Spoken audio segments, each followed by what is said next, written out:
For a long time, Christians have observed two different days. Most Christians observe Sunday, the first day of the week, to be a memorial of Christ's resurrection. On the other hand, a large group of Christians believe that the Bible recognizes only the seventh day as the Sabbath and nowhere affirms the sanctity of Sunday. So, does it really matter which day we observe as the Sabbath? Who changed the Sabbath from Saturday the seventh day of the week to Sunday the first day of the week? Did the Bible authorize such a change? If so, did God or perhaps the apostles make the change? Is there any pronouncement from God that changes the Sabbath from the seventh to the first day of the week? Most Christians accept the Ten Commandments given by God at Sinai as a valid guide. Moses kept reminding Israel about the Ten Commandments, saying, "These words the Lord spoke to all your assembly, in the mountain from the midst of the fire, the cloud, and the thick darkness with a loud voice. And he wrote them on 2 tablets of stone and gave them to me." The Ten Commandments are the only message God has ever personally written out for the human race. They are so important that he wrote them on stone with his own finger. In the 4th commandment, God instructs us saying, "Remember the Sabbath day and keep it holy. 6 days you shall labor and do all your work, but the 7th day is the Sabbath of the Lord your God. In it you shall do no work. For in 6 days the Lord made the heavens and the earth, the sea, and all that is in them, and rested the 7th day. Therefore, the Lord blessed the Sabbath day and hallowed it." Again, at Sinai when he gave the 10 Commandments, God reiterated these same truths. He also made it clear that no human being should revise or edit the instruction from his holy lips. He said, "You shall not add to the word which I command you, nor take from it, that you may keep the commandments of the Lord your God which I command you." God himself pledges not to alter his commands when he said, "My covenant I will not break, nor alter the word that has gone out of my lips." The Bible is clear that God did not change the Sabbath from the 7th to the first day of the week. According to Jesus, the 10 Commandments and all the moral principles in the Old Testament scriptures are not subject to change, they are to continue to guide his followers. This is evident when he said, "Do not think that I came to destroy the law or the prophets. I did not come to destroy but to fulfill. For assuredly, I say to you, till heaven and earth pass away, one jot or one tittle will by no means pass from the law till all is fulfilled.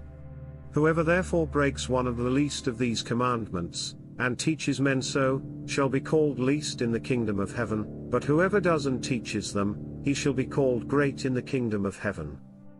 Jesus faithfully honored and observed the Sabbath. When Jesus went to Nazareth where he had been brought up, and as his custom was, he went into the synagogue on the Sabbath day. He instructed them to pray that during the siege, they would not have to flee from Jerusalem on the Sabbath. He said, "Pray that your flight may not be in winter or on the Sabbath." Jesus was speaking of the destruction of Jerusalem, an event that took place in 70 AD, nearly 40 years after his resurrection. Jesus did not change the Sabbath commandment, nor any of the other commandments. In fact, he instructed the rich young ruler to obey the 10 Commandments. It is clear from Jesus' teaching that we still need the Sabbath for rest, relaxation, and spending time with God. James, the first leader of the early Christian church, wrote about the 10 Commandments saying, "For whoever shall keep the whole law, and yet stumble in one point, he is guilty of all. For he who said, 'Do not commit adultery,' also said, 'Do not murder.' Now if you do not commit adultery, but you do murder, you have become a transgressor of the law." Furthermore, Luke reports, saying, "On the Sabbath day we went out of the city to the riverside, where prayer was customarily made, and we sat down and spoke to the women we met there."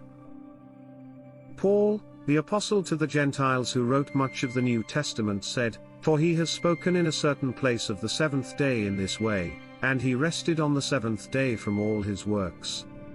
John, the last of the 12 apostles to die, wrote the prophetic book of Revelation, and nowhere in all of his writings does he speak of a change of the Sabbath day from the seventh to the first day of the week. In fact, John himself kept the Sabbath. He wrote, "I was in the Spirit on the Lord's day." According to Jesus, the Lord's day is the Sabbath. A search of the scriptural evidence reveals that the apostles made no attempt to change God's day of rest from the seventh day, Sabbath, to the first day of the week, Sunday. The New Testament mentions the first day of the week 8 times, and in none of these instances is the first day of the week spoken of as a holy day, nor is it even hinted that we should observe it as a day of worship. None of the verses suggest that the apostles intended to stop observing the seventh day as Sabbath and begin worshipping on Sunday. There is clearly no New Testament evidence for a change of the Sabbath day from Saturday to Sunday.